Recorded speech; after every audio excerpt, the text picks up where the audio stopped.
सभी को प्रणाम। हम पढ़ रहे हैं भाव प्रेम योग और कल गुरुदेव बहुत सुंदर तरीके से और बहुत सुंदर गुरुदेव ने जो है इसमें टॉपिक लाया कि धर्म के दो स्वरूप हैं। धर्म को दो भागों में विभक्त किया, बाह्य और आंतरिक। बाह्य भाग में कर्मकांड आ जाता है और गुरुदेव ने उसकी इम्पोर्टेंस और उसको किस तरह लेना चाहिए वो समझाया और उसके बाद बताया कि किस तरह आगे चल के भावनात्मक कक्षा में प्रवेश लेना ही होगा।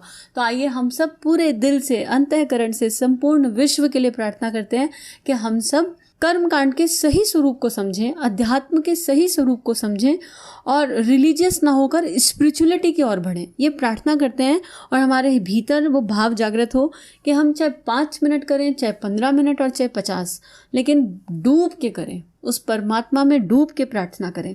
तो आगे पढ़ते हैं। गुरुदेव लिख रहे हैं, महात्मा गांधी का कथन है, धर्म का मतलब सत्य अर्थात ईश्वर की प्राप्ति है। धर्म प्रेम का पंथ है, फिर घृणा कैसी, द्वेष कैसा, मिथ्या अभिमान कैसा। मनुष्य एक और तो ईश्वर की पूजा करे, दूसरी ओर मनुष्य का तिरस्कार करे, यह बात बनने लायक नहीं है।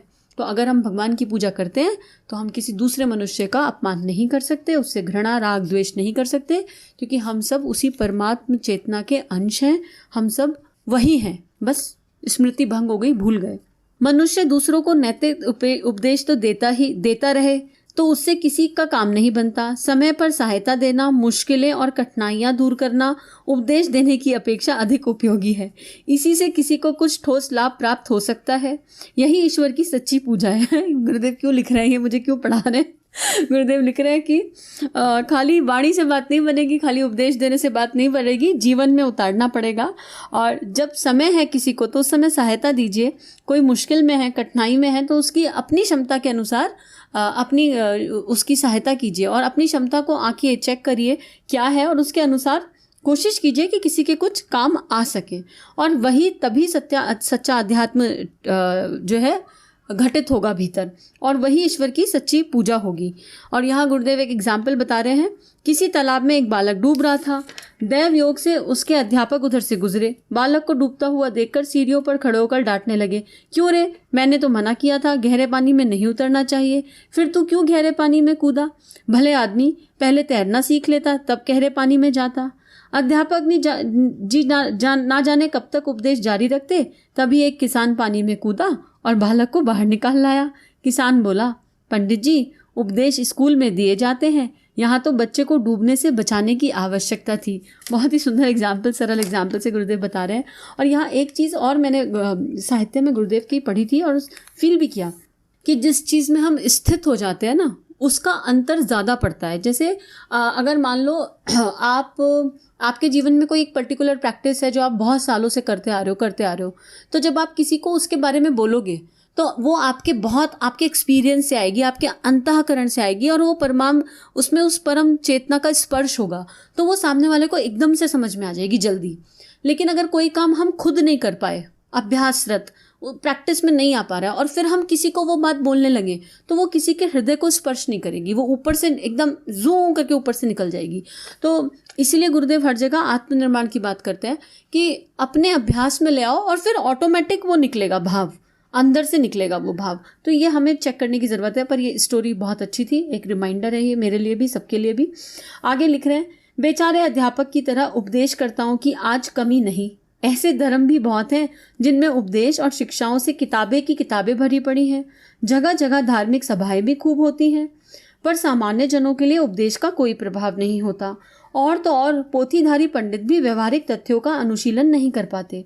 इस दृष्टि से तो कबीरदास जी की वाणी सत्य और बुद्धि संगत प्रतीत होती है। उन्होंने लिखा है, पोथी पढ़ी पढ़ी जग मुआ, पंडित हुआ न कोय, ढाई आखर प्रेम का, पढ़े सो पंडित होए। पुस्तक पढ़ लेने से कोई धर्मनिष्ठ नहीं बन जाता। सच्चा धर्म तो प्रेम है, जिससे मानव मात्र के दुखों की अनुभूति होती है। किसी के दुख में दुखी ना हुआ वह भी कोई इंसान है, उसे तो पाषाण हृदय ही कहना अधिक उपयुक्त होगा, फिर उसने चाहे जितने ही ग्रंथों का अवलोकन क्यों ना किया हो। गुरुदेव इस पूरे पैराग्राफ, इस एग्जाम्पल से हमें यही बताने की, समझाने की कोशिश कर रहे हैं कि हर समय नज़र भीतर की ओर होनी चाहिए, हर समय अंदर की ओर। कुछ भी पढ़ा तो उसको पढ़ते हुए कोई चेहरा रिफ्लेक्ट नहीं होना चाहिए कि अरे ये वाली बात गुरुदेव बोल रहे हैं, फलाने में ये क्वालिटी नहीं है, ढिमकाने में ये क्वालिटी नहीं है। अगर ऐसा हो रहा है तो फिर अभी यात्रा नहीं सध रही। स्वाध्याय कर रहे हो, ज्ञान पढ़ रहे हैं, हम कुछ भी पढ़ रहे हैं, अपने भीतर झांक के देख ले उसी समय ये कहा जा रहा है हमारे जीवन में और जो कहा जा रहा है उसमें अंतर कितना है, और अगर अंतर है निष्पक्ष भाव से देखें उसे पूरा कैसे किया जा सकता है, what is that next step to be done. केवल आत्मनिर्माण की यात्रा है, और जब हम भीतर से वो जाग जाएगा, वो हो जाएगा कृपा से, तो फिर आत्मनिर्माण के बाद परिवार और समाज का निर्माण अपने आप होने लगेगा। कौन सी दृष्टि से? अब समाज निर्माण की दृष्टि ये नहीं है कि आपके घर परिवार में बच्चे हैं तो बहुत ऊंची पदवी पे पहुंच गए, करोड़ों लाखों कमा रहे हैं, वो सफलता का सोपान नहीं है। That is not success. इंसान कैसा बना आपका बच्चा, आपके घर में है, अगर आपके घर में आपके लोग, घर के लोग कैसे बन रहे हैं, मनुष्यता कितनी जीवित है, आत्मीयता कितनी जीवित है, प्रज्ञा कितनी जागृत है, जिसके अंदर ये सब गुण होंगे वो अपने आप ऊंचाइयों पे पहुंच जाएगा। उसके लिए फिर कुछ ज़रूरत करने, कुछ और इकट्ठा करने की ज़रूरत नहीं है। पूत सपूत तो क्यों धन संचय, पूत कपूत क्यों तो क्यों धन संचय, सीधी यहाँ पे ये वाली बात बताई जा रही है। तो आत्मनिर्माण, उससे परिवार और समाज का निर्माण खुद होने लगेगा, ये गुरुदेव यहाँ बता रहे हैं। और कबीरदास जी तो ऑल टाइम फेवरेट है सबके, और इतनी ऐसी गुरुदेव ने कबीरदास जी के रूप में जो जो लिखा है, जो जो कहा है, इतना सरल कहा है और वो हृदय को स्पर्श करता है। आगे गुरुदेव लिख रहे हैं, हमारी आंखों के आगे से प्रतिदिन अनेक प्राणी ऐसे गुजरते रहते हैं जिन्हें हमारी सहानुभूति की अपेक्षा होती है। भूखे प्यासे, वस्त्र विहीन, अशिक्षित, साधन विहीन, हमसे सहयोग की आशा रखते हैं, किंतु कितना कठोर होगा वह मनुष्य जो इन्हें तनिक भी सेवा नहीं दे सकता। जो सेवा धर्म का सार, उसे ही लोग छोटेपन का चिन्ह समझते हैं। परोपकार से बढ़कर दूसरा कोई धर्म नहीं, दूसरों की सेवा से बढ़कर परमात्मा की सच्ची पूजा और कुछ हो ही नहीं सकती। हम अगर देख रहे हैं चारों तरफ दुख तकलीफ और फिर भी हमारे भीतर करुणा संवेदना नहीं जाग रही, तो हम अपने आप से पूछें कि हम कहाँ हैं, हम अपने हृदय से पूछें। और आप कैसे कंट्रीब्यूट करोगे ये आप बेहतर जानते हो। आप पांचों शक्तियाँ देख लो, आपकी सोशल, फाइनेंशियल, इमोशनल, मेंटल, साधना। कंट्रीब्यूट करने के बहुत सारे तरीके हैं, केवल पैसे से कंट्रीब्यूट नहीं किया जाता, और बहुत सारे तरीके हैं। हम क्या 15 मिनट रोज बैठ के उपासना नहीं कर सकते विश्व कल्याण के लिए? किसी दुखी को देखा, द्रवित को देखा तो उसके लिए दिल से प्रार्थना नहीं कर सकते? बहुत सारे तरीके हैं, वो हमें देखना है विवेक अनुसार अपने हृदय में उतर के कि which is the best way to contribute. मुझे क्या रोल मिला है कंट्रीब्यूट करने के लिए एज एन इंडिविजुअल। लेकिन सबसे इम्पॉर्टेंट ये चेक करना है कि संवेदनाएं जाग रही हैं। कुछ लोग तो ऐसे भी देखे हैं, भगवान क्षमा करे अगर ये नज़र गलत जा रही है और दृष्टा भाव से इधर उधर जा रही है, लेकिन बड़ा दुख होता है जब किसी को तकलीफ में देख के कोई दूसरा प्राणी ये कहता है इनके तो कर्म ही ऐसे हैं। उस समय आत्मा बड़ी कलपती है कि नहीं, ऐसा मत कहो, हमें नहीं पता किसके कर्म कैसे हैं, तो आप दूसरे के लिए ऐसा मत सोचो कि इसके तो कर्म ही ऐसे हैं। बड़ा मन में दुख और तकलीफ आती है उस टाइम कि हम किसी के लिए कोई धारणा, किसी की बाहर की परिस्थिति देखकर उसके लिए धारणा मत बनाइए, कुछ मत सोचिए उस आत्मा के लिए, केवल प्रार्थना करिए उसके लिए, और अगर शरीर भाव से जो कर सकते हैं वो करने की प्रयास कीजिए। आगे गुरुदेव लिख रहे हैं, परमात्मा संपूर्ण विश्व में निवास करता है, उसके लिए एक मंदिर बनवा दिया तो कौन भारी काम कर दिया। जो असंख्य जीवधारियों को भोजन देता रहता है, उसके लिए भोग की थोड़ी सी मिठाई ना भी मिले तो कुछ हर्ज नहीं। परमात्मा सबको जीवन दान देता है, उसे क्या भेंट पूजा चढ़ाकर भी कोई प्रश्न कर सकता है? उसकी सच्ची पूजा तो सद्व्यवहार है। परमात्मा की सच्ची पूजा सद्व्यवहार है। गुरुदेव ने अगले ही पैराग्राफ में क्लीन भी कर दिया कि अगर हम ये सोच रहे हैं कि हमने तो दिया बाती जगा ली, हमने तो प्रसाद चढ़ा लिया, हमने तो फलाना दान दे दिया, ढिमकाना दान दे दिया, और हमने तो XYZ जो कर दिया, तो वो सब कुछ उस परमात्मा का ही दिया हुआ था आपको, और आपने कुछ विशेष नहीं किया। अगर आपके मन में आ रहा है कि हम तो ऐसा ऐसा करते हैं, उसी के दिए हुए जीवन में से उसको 24 घंटे में से अगर 24 मिनट भगवान के नाम पे निकाल दिए तो क्या बड़ा किया। ये तो मिनिमम करना ही चाहिए, ये मिनिमम है। मतलब जीवन जीना चाहिए ऐसे कि हम आध्यात्मिक जीवें और संसारिक जीवन जी रहे हैं। हम सोचते हैं कि हम संसारिक जीवन जिए और बीच में अध्यात्म का संपुट लगा दें, छोटा छोटा, और फिर जिस दिन माला पूरी हो गई उस दिन बड़ा सेटिस्फेक्शन, अरे आज तो हमने इतनी XYZ साधना कर ली, इतनी माला कर ली। नहीं, ऐसा नहीं होनी चाहिए। पूरे दिन व्याकुलता रहनी चाहिए। शरीर से सारे कर्म करो, अंतःकरण से वहाँ जुड़े रहो, और अपने बिहेवियर पैटर्न को देखना है। अब सच्ची साधना बिहेवियर पैटर्न। दीन दुखियों के रूप में वह अपने भक्तों की सेवा पाने के लिए दर दर भटकता है। उसे दरिद्र नारायण के रूप में देख सके तो सर्वत्र ही आपकी पूजा पाने को वह प्रतीक्षा करता हुआ मिलेगा।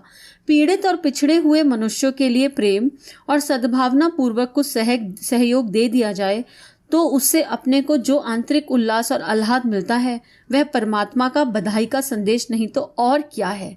ये बहुत सुंदर लाइन है। यहाँ मेरा एक बहुत बड़ा संशय दूर हुआ। कभी कभी ऐसा फील होता था कि कुछ बन पड़े तो बड़ा आनंद मिलता था, तो ऐसा लगता था ये आनंद अहंकार को हो रहा है क्या, ये ईगो तो नहीं है फॉल्स। फिर आखिर लेकिन वही है ना, गुरुदेव ने बोला कि जो भी कुछ होगा मैं संभाल लूंगा, तो उसका भी भय नहीं। अच्छा अगर है तो आप देख लो। अब इस लाइन से लग रहा है कि जब वो आनंद मिल रहा है, आंतरिक उल्लास मिल रहा है, अश्रु बह रहे हैं, तो वो परमात्मा संदेश दे रहा है कि अरे I am happy, you are on the right track, चलते रहो चलते रहो चलते रहो। शायद वो संदेश होगा, है ना, यही शायद गुरुदेव बताना चाह रहे हैं। तो ये लाइन बहुत अच्छी लगी, हृदय को स्पर्श कर गई। आगे, दुखी मनुष्य का आंतरिक आशीर्वाद पाने से जो हृदय में विशालता व प्रसन्नता आती है, वही तो परमात्मा की सच्ची अनुभूति होती है। भूल में हैं वे लोग जो परमात्मा की इस सच्ची उपासना से वंचित रहकर केवल कर्मकांड के पीछे पड़े हुए अपने बड़प्पन की डींग हाँकते रहते हैं। इंसान दुनिया में कुछ भी कमा सकता है, दुआएं नहीं कमा सकता। सबसे मुश्किल है आशीर्वाद कमाना। तो बस अपने ऐसे कर्म कीजिए कि सामने वाला आपको दिल की गहराइयों से आशीर्वाद दे, रोज आपके लिए प्रार्थना करे। हालांकि आपको इसलिए नहीं करने कर्म के सामने वाले की प्रार्थना चाहिए, निष्काम भाव से ही कर्म करना है, सकाम तो कुछ होना ही नहीं चाहिए। लेकिन ऑटोमेटिक अंतःकरण से ऐसे कर्म बन पड़े कि सामने वाले के दिल से दुआ निकले, ऑटोमेटिक निकले। वो होता है ना, वो जो एक फ्लो के साथ आती है, हे भगवान इनका कल्याण करना, एक आता है ना अंदर से। जैसे अभी कल परसों के स्वाध्याय में मुझे कितने सारे लोग याद आ रहे थे और इतने दिल से भगवान उनके लिए प्रार्थना कर रहे थे, तो उन लोगों को पता भी नहीं होगा। लेकिन अगर आज हम यहाँ सांस ले रहे हैं, आज अगर हम जीवन में प्रसन्न हैं, खुश हैं, बाहर की परिस्थितियों के अनुसार नहीं, भीतर की परिस्थितियों के अनुसार, तो मान लीजिए कि कहीं ना कहीं कोई ना कोई आपके लिए प्रार्थना कर रहा है। इसलिए रोज यूनिवर्स में थैंक यू भी डालिए, बड़ा इंपॉर्टेंट प्रैक्टिस है। कल ग्रैटिट्यूड की भाव से शुरू करेंगे कि थैंक यू बहुत इंपॉर्टेंट क्यों है। आज के लिए इतना ही। सभी को बहुत बहुत प्रणाम, बहुत बहुत धन्यवाद। सभी का जीवन, सभी की प्रार्थना मंगलमय है। इस तरह की और वीडियोस देखने के लिए हमारे चैनल को सब्सक्राइब कीजिए। आप सभी का बहुत बहुत धन्यवाद।